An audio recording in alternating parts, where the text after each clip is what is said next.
Bienvenue sur À Voix Haute, le podcast qui brise les silences autour de la santé mentale.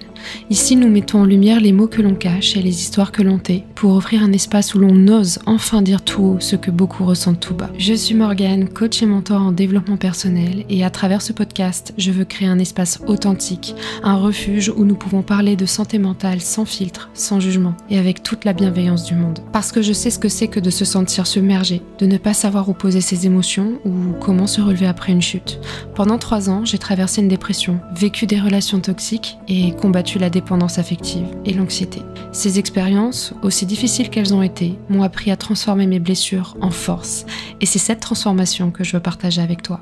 Parce que je crois profondément que nos émotions, nos failles, nos forces méritent d'être entendues, d'être reconnues et partagées. Alors je leur donne une voix. Que tu sois ici pour te sentir moins seul, pour mieux te comprendre ou simplement pour trouver un espace où l'on parle vrai, tu es au bon endroit. Alors bonne écoute à toi et bienvenue sur À Voix Haute, parce que la santé mentale ne doit plus jamais se taire.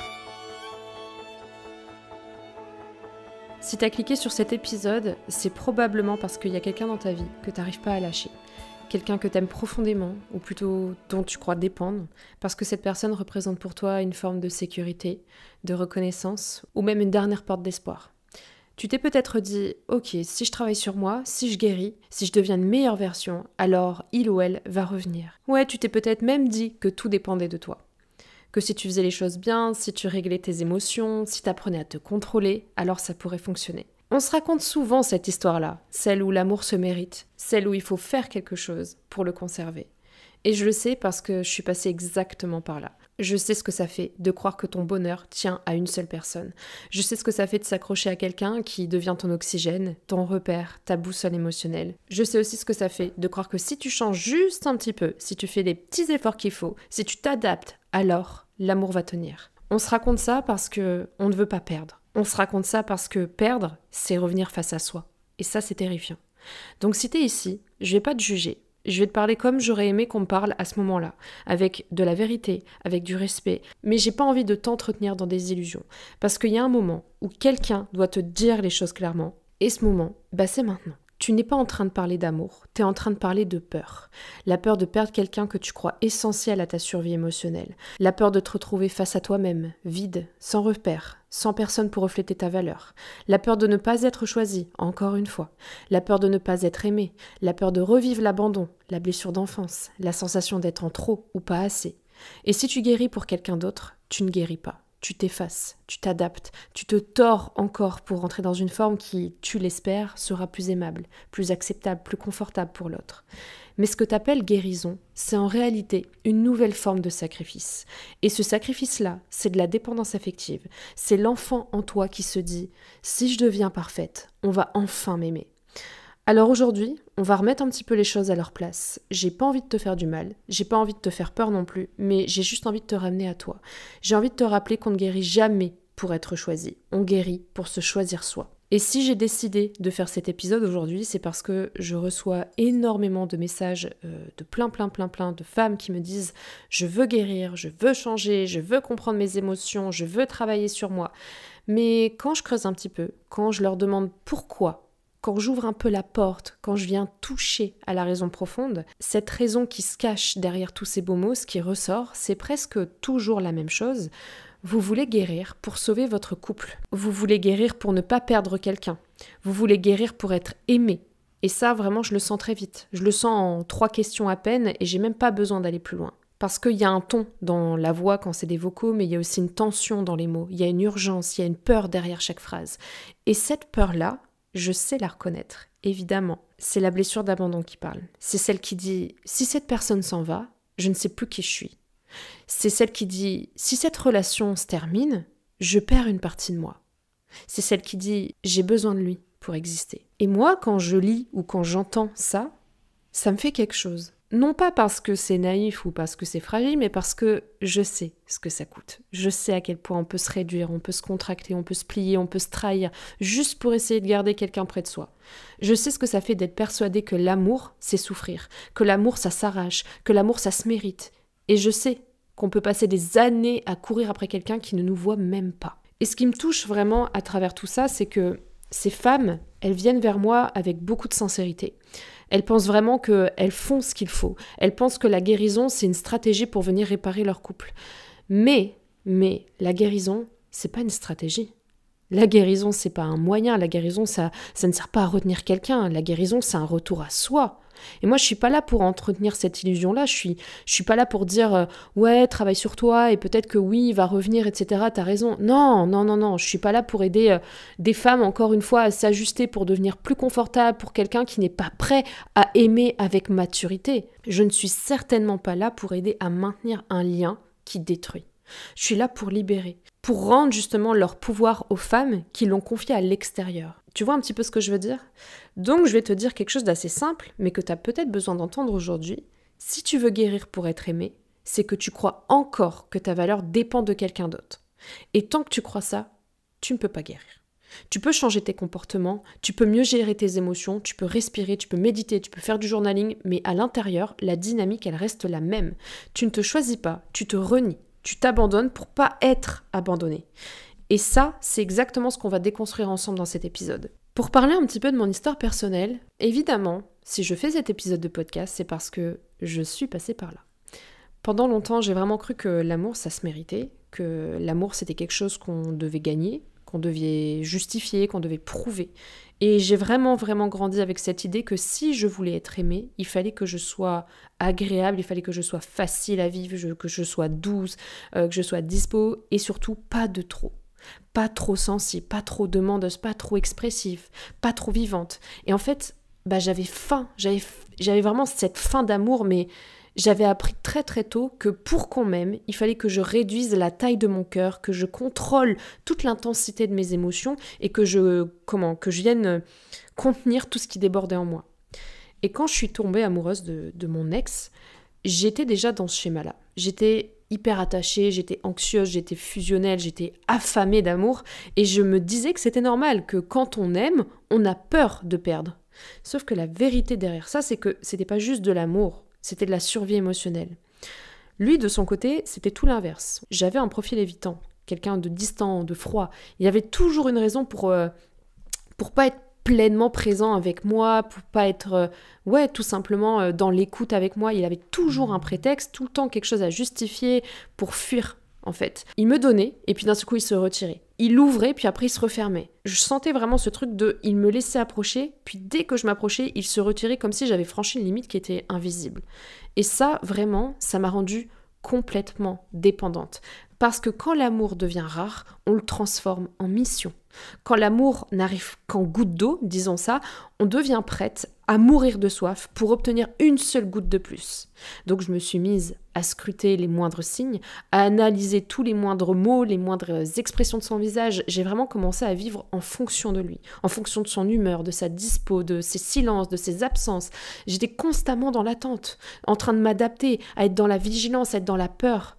Et je me souviens très bien de cette sensation dans mon corps. C'est vraiment une tension dans la poitrine, comme si j'essayais de retenir quelque chose qui allait s'effondrer. Je voulais tellement être aimée que j'étais prête à m'effacer. Et plus je m'effaçais, plus je me perdais. Ce qui était encore plus violent, c'est que quand j'exprimais mes besoins, quand j'exprimais mes émotions, mon manque, il me renvoyait que c'était moi le problème, que j'étais trop sensible, que j'étais trop émotionnelle, trop intense. En fait, il réussissait vraiment à me faire croire que mes réactions, elles n'étaient pas légitimes, que tous mes ressentis étaient exagérés et que si je souffrais, c'est parce que j'avais un problème à régler. Et vraiment, j'y ai cru. J'y ai vraiment cru. Je me suis tellement laissée convaincre que le problème venait de moi que j'ai commencé à me dire que si je changeais, si je guérissais, si je me réparais, tout irait mieux. Et c'est comme ça aussi que je me suis retrouvée dans le cabinet de ma première psy. Pas parce que je voulais me retrouver, pas parce que je voulais me connecter à moi, non. J'y suis allée parce que je voulais sauver mon couple. J'y suis allée parce que je voulais qu'il m'aime. J'y suis allée parce que je voulais devenir la version de moi qu'il serait capable de garder. Et je me souviens encore d'une séance avec cette psy en question. J'étais assise sur son petit fauteuil beige, j'avais les mains moites, j'avais le cœur qui était assez lourd et je lui ai raconté un petit peu mon histoire et j'ai expliqué en pleurant évidemment à quel point je souffrais dans cette relation. Et vraiment j'attendais qu'elle me donne une solution, je voulais qu'elle me dise comment faire pour qu'il reste, comment me comporter, comment me tenir, comment être moins, comment de trop. Elle m'a écoutée vraiment, je me souviens, elle m'a écoutée pendant un long moment, j'ai dû parler pendant 40 minutes. Puis à un moment donné, elle m'a dit « Mais pourquoi vous voulez guérir en fait ? Pourquoi vous voulez guérir ?» Et moi, j'ai répondu presque mécaniquement « Parce que je veux sauver mon couple, parce que je veux qu'il m'aime, parce que je veux qu'on y arrive ensemble. » Elle a respiré, elle a fermé son petit carnet, elle m'a dit calmement « Vous ne venez pas ici pour les bonnes raisons. Vous ne guérissez pas pour vous, vous guérissez pour être choisi. » Et oh là là, je me souviens de cette phrase. Vraiment, elle m'a arraché la gorge. J'ai vraiment senti un nœud monter, un truc qui s'est brisé à l'intérieur de moi. Comme si on venait de mettre en lumière, en plein dans l'endroit où j'avais jamais osé regarder. Et vraiment, je me souviens, j'ai senti ma poitrine se serrer, j'ai senti que je brûlais de l'intérieur, je me suis sentie exposée, je me suis sentie mise à nu, je me suis sentie tellement vulnérable et en même temps, j'ai senti comme une sorte de vérité, quoi. Une vérité que j'essayais d'éviter depuis des années. J'étais pas en train de guérir, j'étais pas en train de me choisir, j'étais encore en train de me sacrifier. Je voulais tellement qu'il m'aime que j'étais prête à tout renier de moi. J'étais prête à devenir quelqu'un d'autre, j'étais prête à étouffer mes besoins, mes émotions, ma profondeur, juste pour être assez pour lui. Et en fait, ce jour-là, même si j'ai pas changé immédiatement, évidemment, même si j'ai mis du temps à avoir le courage de sortir de ce schéma et que j'ai encore replongé encore et encore, ce jour-là, vraiment, il y a quelque chose qui s'est réveillé en moi. Il y a une petite voix, une petite force, un début, une faille dans la prison.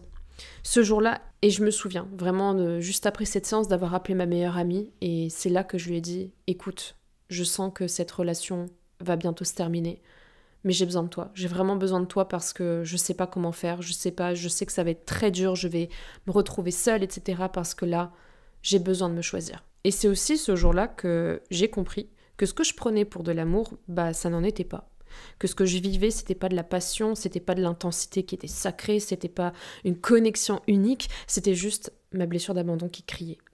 Et le jour où j'ai vraiment commencé à guérir pour moi, à faire tout ce travail pour moi, c'est vraiment là que ça a changé. Ça s'est pas fait du jour au lendemain, ça s'est pas fait, on va dire, dans la douceur, ça s'est fait avec beaucoup de larmes, mais j'ai commencé à me retrouver et à me tenir par la main, à comprendre, à apprendre à être seule, à apprendre à me choisir, et c'est là, seulement là, que la guérison vraiment a réellement commencé. Et donc je te raconte cette histoire parce que à partir du moment où tu commences à guérir pour quelqu'un d'autre, tu n'es plus en train de guérir. T'es en train de t'adapter. Et l'adaptation, c'est pas de la guérison, c'est une stratégie de survie. C'est une stratégie très ancienne, très profonde, qui vient de ton enfance. C'est celle où tu as appris que pour être aimé, il fallait que tu sois conforme, que tu sois lisse, que tu sois facile, que tu sois sage, que tu sois, je sais pas moi, silencieuse, etc. Et parfois même que tu sois absente. Quand tu guéris pour sauver ton couple, entre guillemets, pour qu'il t'aime, pour qu'il revienne, tu ne guéris pas ton cœur. Tu guéris pour le regard de l'autre. Et ça, c'est la définition même de l'abandon de soi. C'est de l'auto-trahison et c'est quelque chose de tellement silencieux et de tellement plus violent à la fois parce que tu crois être dans l'amour, tu crois être dans le don, dans quelque chose de merveilleux, tu crois être dans la preuve de ton engagement, de ta loyauté, de ton amour, de ta capacité à tenir, à supporter, à persévérer. Mais ce que tu fais en réalité, c'est que tu confirmes encore une fois que ton amour, ta valeur, ton existence même dépend de quelqu'un d'extérieur à toi. Quand tu guéris pour l'autre, tu deviens la version de toi que tu penses qu'il pourrait aimer. Tu commences à arrondir les angles, à prendre sur toi, à travailler sur toi, avec l'objectif de moins réagir, de moins demander, de moins ressentir, de moins vibrer. Donc du coup, tu commences à réduire ton intensité, à réduire ta présence, à réduire tes besoins, dans l'espoir d'être plus facile à aimer. Et peut-être qu'à court terme, ça va fonctionner. C'est vrai, moi ça a un petit peu fonctionné. Il est aussi plus revenu vers moi, et peut-être qu'il le fera avec toi, peut-être qu'il va te dire que t'es plus calme, t'es plus posé, t'es plus stable, peut-être même qu'il va te féliciter. Et ton système nerveux, il va le prendre comme une récompense, comme une validation. Tu vois, quand je m'efface, on m'aime. Quand je me contiens, on me garde. Quand je disparais un petit peu, je deviens acceptable.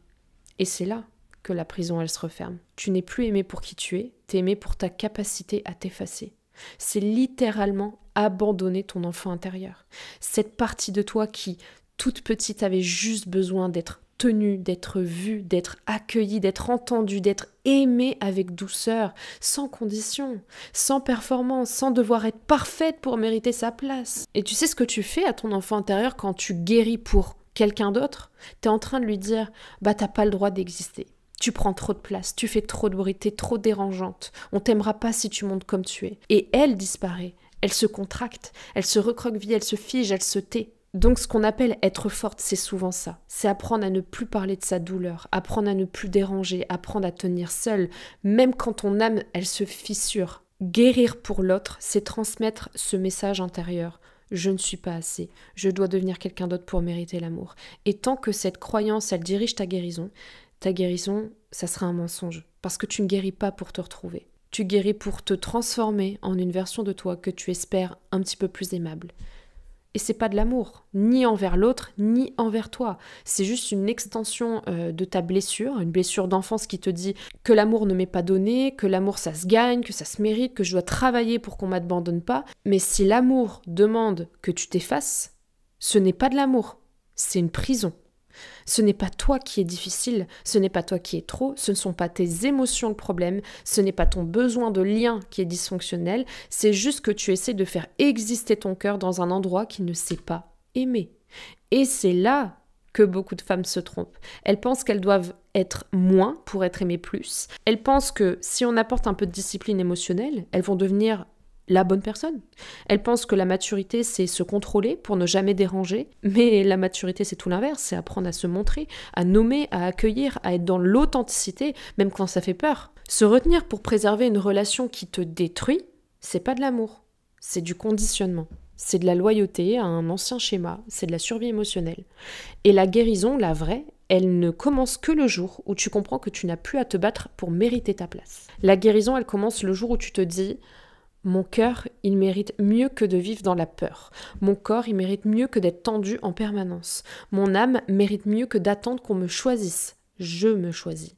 Même si ça signifie perdre quelqu'un, même si ça fait mal, même si c'est difficile, je me choisis. Guérir pour l'autre, c'est survivre. Mais guérir pour soi, c'est renaître. Et oui, parfois, renaître signifie laisser mourir quelque chose. Parfois, ça veut dire laisser partir quelqu'un que tu aimes. Parfois, ça veut dire affronter la solitude. Mais c'est cette solitude qui libère, qui reconstruit, qui ouvre l'espace. La solitude où tu te retrouves, où tu reprends ton souffle, où tu réapprends à entendre ta voix. Parce que au fond, la guérison, ça n'a jamais été à propos de lui. Elle a toujours été à propos de toi. Et ce que j'aimerais que tu comprennes maintenant, c'est qu'un couple, ce n'est pas qu'une seule personne qui porte tout pendant que l'autre observe. Un couple, ce n'est pas une personne qui guérit pendant que l'autre continue à vivre selon ses propres mécanismes. Un couple, c'est pas non plus « je vais changer et ça ira mieux ». Un couple, c'est deux personnes qui se rencontrent. C'est deux histoires, c'est deux passés, c'est deux systèmes affectifs et émotionnels, c'est deux sensibilités, deux blessures. Et la relation, ce n'est pas une fusion. C'est pas une absorption, c'est pas j'absorbe ton manque et tu absorbes le mien. La relation, c'est un espace entre deux êtres. Et cet espace, elle nécessite de la responsabilité des deux côtés. Donc si toi tu guéris, si toi tu vas regarder tes blessures, ton abandon, ton anxiété, ton hypersensibilité, ton histoire, tes réactions, si toi tu apprends à accueillir tes émotions, à les comprendre, à nommer tes besoins, etc., mais que l'autre ne se regarde jamais, qu'il reste convaincu que tout va bien chez lui, que le problème n'est que chez toi, qu'il n'a rien à apprendre, rien à ouvrir, rien à revisiter, alors je te le dis, la relation, elle ne bougera pas. Toi tu vas changer. Toi, tu vas évoluer, toi, tu vas te transformer, et lui, il va rester exactement là où il est. Et quand deux personnes ne bougent pas dans la même direction, la relation, elle se déchire. Et je te dis ça parce que je l'ai vécu, parce que quand moi, j'ai réellement affronté qui j'étais, que j'ai commencé à guérir pour moi après ma rupture, etc., à un moment donné, mon ex, évidemment qu'il est revenu dans ma vie, évidemment, et j'ai vu tout le travail qui avait été mené en 6 mois sur moi. Et lui, il n'avait rien fait. Et j'ai senti un énorme décalage. Mais vraiment un énorme décalage entre lui et moi. Et je me suis dit, mais c'est plus possible. Et vraiment, ça, c'est une vérité qu'on n'ose pas toujours affronter parce qu'elle fait peur. Guérir, ça ne répare pas quelqu'un qui ne veut pas se regarder. Tu peux être la femme la plus douce, la plus consciente, la plus lucide, la plus présente si tu veux. Si la personne en face n'a pas la maturité émotionnelle de se remettre en question, de venir reconnaître ses propres mécanismes, de voir comment il réagit, comment il fuit, comment il s'éteint, comment il blesse sans vouloir blesser, tu vas passer ta vie à compenser. Tu vas devenir la thérapeute, tu vas devenir le pilier, la mère émotionnelle, tu vas porter en fait tout le couple sur ton dos. Et porter le couple sur ton dos, c'est lentement s'effondrer finalement. Parce que la guérison, quand elle est vraie, elle demande pas que tu sois parfaite, elle demande que tu sois honnête. Et l'honnêteté dans un couple, c'est de pouvoir dire « je vois ce que ça réactive chez moi, j'en parle, je vois où je te fais du mal, j'en parle, je vois où j'ai des zones d'ombre et je suis prête à les regarder ». Si l'autre, en face, il refuse cet espace-là, si l'autre refuse de descendre à l'intérieur, si l'autre refuse le miroir, alors, excuse-moi, mais il n'y a pas de relation. Il y a une préservation de l'ego. Et dans la préservation de l'ego, il n'y a pas d'amour. Il n'y a que de la peur. Tu ne peux pas guérir un couple seul, tu ne peux pas porter la responsabilité de 2 personnes, tu ne peux pas compenser l'immaturité émotionnelle d'un autre être humain. Et tu peux surtout pas utiliser la guérison comme un instrument de négociation. Ce n'est pas « je fais le travail, donc tu restes », c'est pas non plus « ouais, je vais m'améliorer, donc tu vas m'aimer », c'est pas non plus « je vais m'apaiser, donc tu vas revenir ». La guérison, ce n'est pas un contrat, c'est pas une monnaie d'échange, c'est pas une performance relationnelle. Guérir, c'est se libérer. Et parfois, se libérer, ça signifie que la relation va changer, va se transformer ou va se terminer aussi. Et ça, c'est ce que beaucoup de femmes n'osent pas regarder. Elles ont peur que si elles guérissent vraiment, elles vont devoir affronter la vérité de leur couple. La vérité que la relation tenait sur la blessure. La vérité que la fusion était en fait de la dépendance. Ou que l'intensité, c'était pas de l'amour, mais de la peur. Et surtout cette vérité que l'autre ne veut pas changer, ou que l'autre ne veut pas aimer autrement en tout cas. Alors oui, la plupart préfèrent se conforter dans l'ego et rebrousser chemin. Elles préfèrent guérir juste assez pour tenir, mais pas assez pour voir. Mais toi, si t'es ici, c'est pas pour faire un demi-chemin, un demi-tour, etc. T'es pas en train de m'écouter si une partie de toi n'était pas prête à écouter cette vérité. Je sais que c'est violent. Désolée, je sais que ça peut faire mal. Mais ça fait presque 2 ans que je fais ce métier. Et pour l'avoir traversé moi-même, je peux le dire, c'est soit vous guérissez ensemble, soit tu vas te réveiller seul dans un couple où tu portes tout. Et être seul dans un couple, c'est pire que d'être seul dans sa vie. Parce que tu as l'illusion de la présence, mais pas de la sécurité. Tu as la présence physique, mais tu n'as pas l'engagement émotionnel. Tu as les bons moments, mais tu n'as pas les liens. Et en fait, cette solitude-là, c'est celle qui va te ronger de l'intérieur. C'est celle qui va t'épuiser. Celle qui va détruire l'estime de toi. Celle qui va te faire croire que tu demandes trop alors que tu demandes juste à la mauvaise personne. T'es pas difficile à aimer, t'es pas problématique, t'es pas un poids. Tu veux simplement un amour qui t'accueille, un amour qui t'écoute, un amour qui prend soin de toi, un amour qui se regarde et lui aussi. Et cet amour-là, il existe, mais il commence par toi. Il commence avec quelqu'un qui se choisit aussi. Quand tu guéris vraiment, et là je parle de la vraie guérison, pas celle qu'on vient jouer en surface, pas celle où on dit ouais ok j'ai compris et rien ne change. Quand tu guéris à la racine, il y a quelque chose de très précieux qui se réorganise à l'intérieur de toi. C'est subtil, c'est progressif, ça arrive lentement mais c'est irréversible. Tu vas pas te lever un matin et te dire « Oh putain, ça y est, je suis transformée complètement, naninana, je vais changer de life, etc. » Alors, ça peut arriver à certaines personnes, mais attention à l'effet rebond. Mais je dirais que la vraie guérison, c'est beaucoup plus intime, c'est plus lent, c'est plus organique. Ça commence souvent avec des petits changements, vraiment tu vas respirer autrement, tu vas prendre des décisions autrement, tu vas avoir une vérité qui va remonter et que tu vas plus étouffer. La première chose qui se passe quand tu guéris, c'est que tu te reconnectes à ta valeur. Pas intellectuellement, hein. Pas dans ouais, je sais que je mérite mieux, naninana. Non, parce que ça, tout le monde le dit, mais moi, je parle dans ton corps. Dans ta respiration, dans la façon dont tu vas te tenir, dans la façon dont tu vas entrer dans une pièce, dans la façon dont tu vas sentir que tu n'as plus besoin de courir derrière qui que ce soit. Ta valeur commence à ne plus dépendre du regard extérieur. T'es plus, on va dire, suspendu à un message que t'attends, à une attention ou à une validation que t'attends aussi. Quand tu guéris, tu redeviens la personne qui se choisit. Et quand tu te choisis, il se passe vraiment un phénomène que je vois partout, c'est que tu reconstruis ton exigence. Et attention, je parle pas d'exigence où tu deviens la fille un peu capricieuse, qui demande de plus en plus, etc. Mais c'est simplement que tu as une exigence qui est plus silencieuse, qui sait ce qui est bon pour toi, tu vois. Tu vas commencer à reconnaître très vite ce qui te fait du mal. Tu vas commencer à reconnaître les comportements qui ne t'honorent pas, les liens qui te contractent, les relations où tu dois te justifier pour exister. Tu n'as plus besoin de 10 signaux pour comprendre, un seul te suffira. Et ce discernement-là, c'est le signe de la guérison. Tu deviens incapable, mais littéralement incapable de rester là où ton cœur étouffe, là où tes besoins ne sont pas entendus, là où ton amour se transforme en effort constant, là où tu te forces à accepter des miettes, là où tu vis dans la peur de perdre, là où tu dois négocier ta place.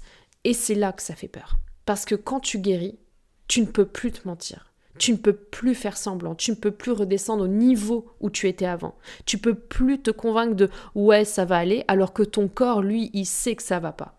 Les stratégies de survie qui fonctionnaient avant, c'est-à-dire minimiser, rationaliser, patienter, espérer, etc., ça ne fonctionne plus. Et tu sais ce qui se passe alors ? Oui, c'est vrai, la plupart du temps, les couples tombent. Pas parce que tu ne l'aimes plus, pas parce que tu n'as pas essayé, pas parce que tu n'es pas loyal, mais simplement parce que tu redeviens, on va dire, fidèle à toi. Parce que la version de toi qui évolue, qui va se rencontrer, qui se retrouve, elle n'est pas compatible avec l'ancienne version de ta relation. Je sais que ça peut être très effrayant d'entendre ça maintenant, parce que peut-être qu'il y a une partie de toi qui peut déjà sentir que si tu commences vraiment à guérir, tu vas devoir affronter ce que tu refuses de voir depuis longtemps. Tu vas devoir regarder la relation sans le filtre du manque, sans la peur du vide, sans l'espoir de l'amour qui pourrait exister un jour. Et ça demande beaucoup de courage. Moi, je le dis, la guérison, ça demande du courage, pas de l'attachement. L'attachement, c'est facile. L'attachement, c'est quelque chose d'automatique finalement. C'est ancestral, c'est animal même, c'est un réflexe. On s'attache à ce qui apaise, même si ça nous détruit. On s'attache à ce qui nous est familier, même si ça nous enferme. On s'attache à ce qui nous blesse parce que c'est ce qu'on connaît. Et le courage, c'est autre chose. Le courage, c'est pouvoir se dire « je vais plus laisser mes blessures diriger ma vie. Je vais plus rester dans un espace où mon cœur se contracte. Je vais plus me sacrifier, moi, ma vérité, pour être choisie. » Le courage, ce n'est pas ne plus avoir peur. Le courage, c'est avancer malgré la peur. Le courage, c'est de se tenir droite, même quand on tremble. C'est de se dire « je me choisis », même si je perds quelqu'un. Et quand tu guéris, vraiment, tu te rendras compte que tu n'avais pas réellement peur de perdre l'autre. Tu avais peur de te retrouver seul avec toi-même. Tu avais peur du silence, de l'espace vide, de ce moment où justement il n'y a plus rien pour remplir ton cœur. Mais quand tu traverses cet espace, quand tu arrêtes de le fuir, quand tu l'habites, tu découvres quelque chose qui change tout. La solitude, c'est pas un vide, c'est un retour. C'est un retour à ton corps, à ta respiration, à ta sensibilité, à ton énergie, à ta vérité. Ce que t'appelles perdre quelqu'un, c'est souvent te retrouver. Et se retrouver, ça ressemble pas à ce qu'on imagine. C'est pas quelque chose d'instantané. Je sais pas comment expliquer, mais il y a d'abord un nettoyage, il y a d'abord une désintoxication, un sevrage, une lente réouverture du cœur.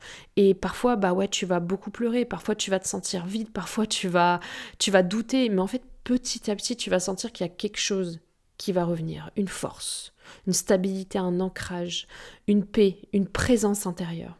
Et cette présence-là, une fois qu'elle est revenue, il n'y a plus personne qui peut te l'enlever. Parce que quand tu guéris vraiment, tu deviens ta propre source. T'attends plus qu'on t'aime, tu te donnes de l'amour. T'attends plus qu'on te choisisse, tu te choisis. T'attends plus qu'on te retienne, tu te tiens. Et t'attends plus qu'on te sauve, surtout, parce que tu te sauves. Et c'est là que ta vie change, c'est là que ton énergie change, c'est là que toutes tes relations changent. Pas parce que l'extérieur a changé, mais parce que toi, à l'intérieur, tu n'es plus la même. Tu cherches plus l'amour, tu l'incarnes. Et si j'en parle aujourd'hui, c'est parce que, comme je le disais au début du podcast, j'ai beaucoup de messages où j'entends des femmes, j'entends vos appels au secours pour venir guérir. Mais c'est important pour moi que je vous mette face un petit peu à cette vérité et à cette transparence, tout simplement parce que mon programme Métamorphose, c'est pas un programme que tu rejoins juste parce que tu as envie de changer quelque chose. C'est pas un programme que tu prends comme on prend, je sais pas moi, une vitamine ou une routine bien-être. C'est pas un espace où je vais te tenir la main en te disant ce que tu as envie d'entendre pour éviter que tu changes ta vie. Non. Métamorphose, c'est pas là pour préserver ton confort et ton ego. C'est là pour révéler ta vérité. Métamorphose, c'est pas pour tout le monde. Si ton objectif premier, lorsque tu viens me voir, c'est de sauver ton couple, coûte que coûte. Même si tu sais qu'au fond de toi, ça te nourrit plus, que tu t'y perds, que tu t'éteins, que tu t'y contractes, etc. Eh ben non. Alors non, désolé, ce n'est pas ton espace pour le moment. Ça veut pas dire que la porte est fermée, mais disons que c'est pas le bon moment. Parce que dans Métamorphose, on ne se bat pas pour garder quelqu'un ou quelque chose qui nous détruit, on se bat pour se retrouver soi. On se bat pour reconstruire une base intérieure solide. On ne lutte pas pour ne pas être seul. Métamorphose, ce n'est pas non plus pour les femmes qui veulent changer l'autre.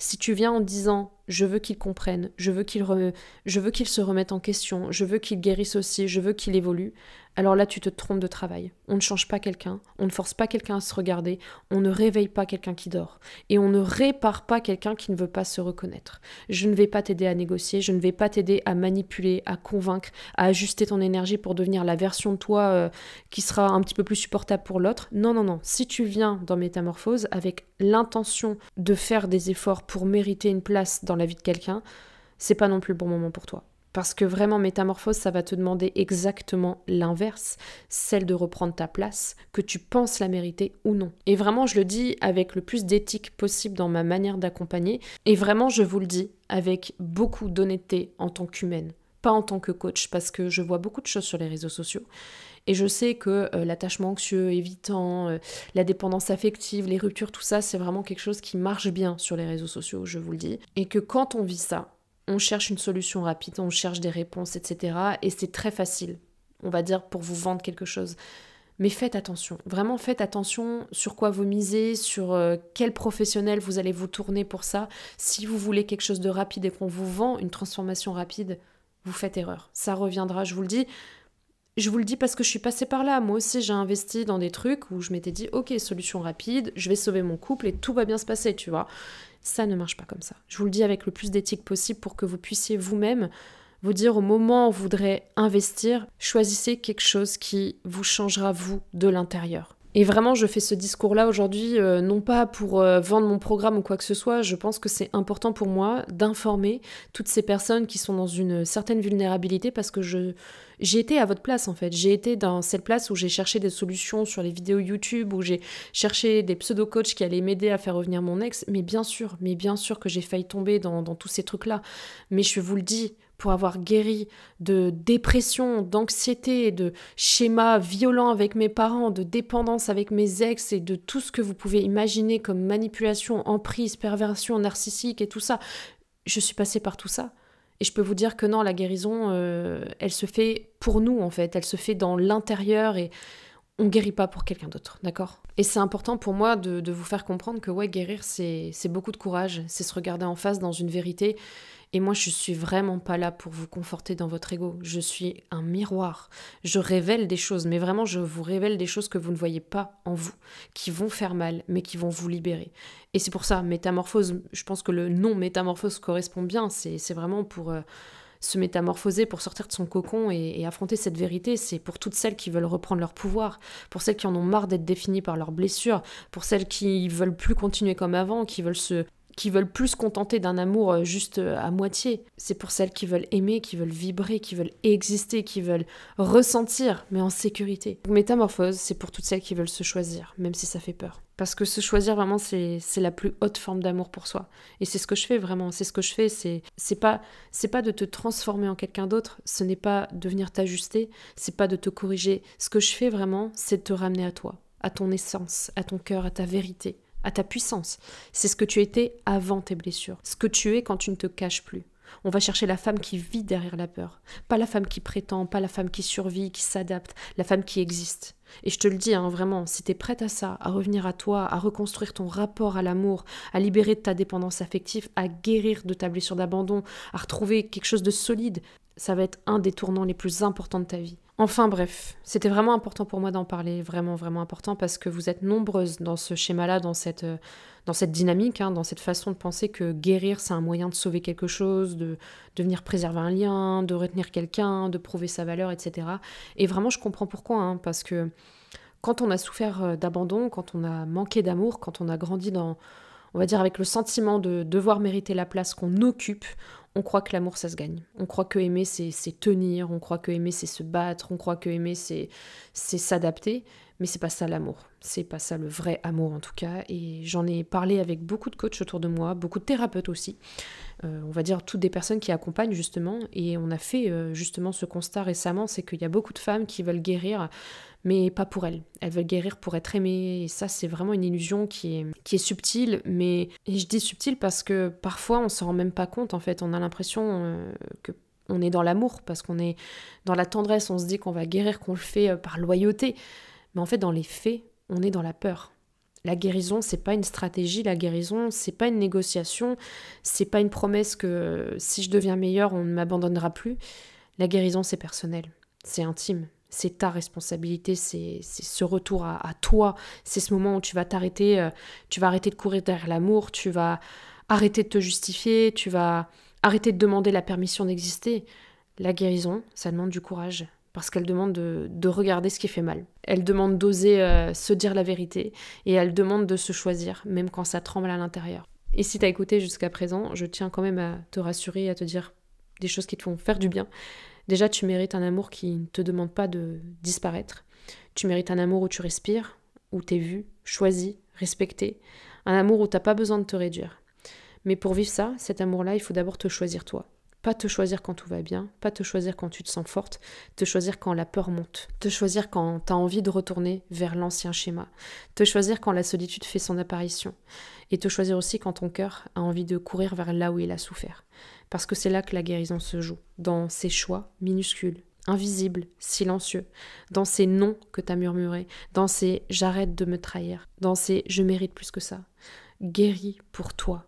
Pas pour être aimé, pas pour être choisi, pas pour prouver que t'es assez. Guéris pour redevenir entière. Guéris pour sentir ton cœur respirer à nouveau. Guéris pour retrouver ta maison intérieure, pour te rappeler qui tu es avant les blessures, avant la peur, avant les masques. Et le reste, t'inquiète pas, mais t'inquiète pas, la vie s'en charge. L'univers est avec toi. Quand tu te choisis vraiment, sans compromis, les mauvaises relations, elles se défont. Les illusions tombent, la paix revient. Et l'amour, le vrai, te trouve sans effort. Donc voilà, si cet épisode te parle, si tu sens que ton cœur, là, il s'est un petit peu resserré à certaines parties de cet épisode, si tu sens qu'il y a quelque chose en toi qui sait que c'est le moment, que tu as besoin de te retrouver, que tu as besoin de revenir à toi, que tu veux plus vivre dans la peur, viens. Je t'accompagne à reprendre ta place, à reconstruire ta sécurité intérieure, à guérir ton attachement, à grandir justement avec beaucoup de douceur, avec beaucoup de vérité, et à redevenir celle que tu n'as jamais cessé d'être. Le lien pour rejoindre Métamorphose est dans la description. Et si tu sens que c'est pas encore le moment, si tu sens que t'es pas prête à entendre certaines vérités, c'est pas grave, c'est ok. Reviens quand tu seras prête à te choisir, je serai toujours là. La porte reste ouverte, bien évidemment. Je sais que si tu m'écoutes, il y a déjà une connexion qui s'est faite dans ton cœur, dans ton esprit, et qu'à un moment donné, tu m'enverras peut-être ce petit message en me disant « Je suis prête, je veux me choisir ». Et juste avant de terminer l'épisode, je tiens à dire que je ne brise pas les couples, Je ne fais pas en sorte que vous quittiez toutes votre mec ou votre meuf, c'est pas comme ça que ça se passe dans le programme. Sachez qu'en plus, on ne se concentre pas forcément sur les choses à propos de la relation, bien que c'est super important, on va voir plus loin, à la racine. On vient voir vraiment sur les blessures du père, de la mère, du transgénérationnel, de tous ces liens qui se sont créés dès l'enfance et qui font que on en est arrivé là. On essaye de refaire un petit peu l'histoire, de remettre les pièces du puzzle au bon endroit. Et je tiens à le dire, je ne pousse jamais qui que ce soit à quitter qui que ce soit. Ça se fait naturellement en fait, parce que quand on est face à sa vérité, on a des choix, on a sa responsabilité. Et c'est vous qui êtes maîtresse, on va dire, de ces choix-là. Je ne viens jamais pousser qui que ce soit à prendre des décisions. Vous êtes les maîtresses.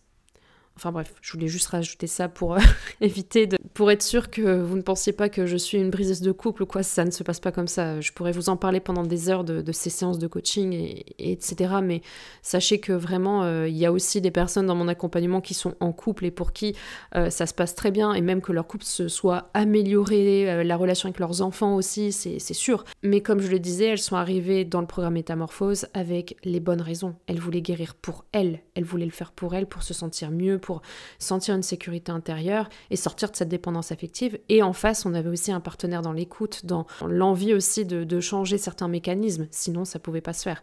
Donc voilà, il y a un peu de tout. On a des personnes qui quittent effectivement une relation et d'autres pour qui ça se renforce parce qu'il y a quelqu'un d'ouvert émotionnellement en face.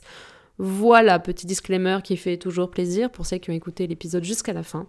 En tout cas, n'hésitez pas à laisser un petit commentaire, une note aussi sur la plateforme sur laquelle vous l'écoutez pour soutenir le podcast à voix haute. D'ailleurs, on fête bientôt les 50 000 écoutes, c'est incroyable, vraiment, je m'éclate moi à faire ces épisodes de podcast, c'est vraiment la meilleure décision que j'ai prise. Ça va bientôt faire 1 an d'ailleurs, au mois de janvier, mais je suis ravie aussi de pouvoir connecter avec vous à travers ma voix. J'espère que ça vous permet de vous sentir moins seul. Parfois, je sais que je peux mettre des claques, évidemment, ça fait partie de mon job, mais je suis là aussi pour vous dire que vous n'êtes pas seul et que je vous soutiens dans n'importe quelle situation dans laquelle vous êtes actuellement. Je suis de tout cœur avec vous et si vous avez besoin de parler, mes DM sur Instagram sont ouverts.